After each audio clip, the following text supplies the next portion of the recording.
L-Oppożizzjoni reġgħet qed tagħmel żbalji fatwali meta tiġi tikkalkula il-prezzijiet taż-żejt u l-impatt tiegħu.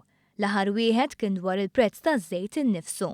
Skont il-kap tal-Oppożizzjoni Simon Busuttil u l-Partit Nazzjonalista, il-prezz taż-żejt fuq is-suq internazzjonali bħalissa huwa ta' $40 il-barmil.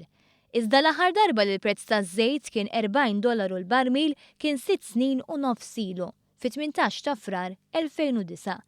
Fir-realtà l-aħħar prezz fuq is-swieq internazzjonali taż-żejt Brent huwa ta' $50 il-barmil, differenza ta' $10 il-barmil jew kważi 25% aktar milli qed jgħid il-Partit Nazzjonalista.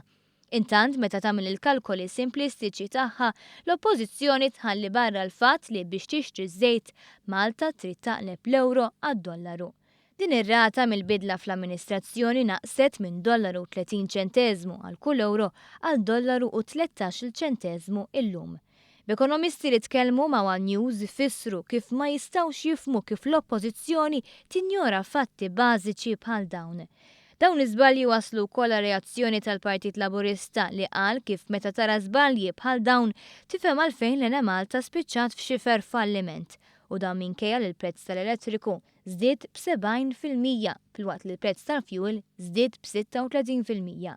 Dawn iż-żidiet mill-amministrazzjoni preċedenti kienu waslu biex familja medja spiċċat tonfoq mal-€1,500 aktar fis-sena fuq dawl u fuel. Minflok għal il-Partit Laburista illum nitkellmu fuq roħs u mhux żieda.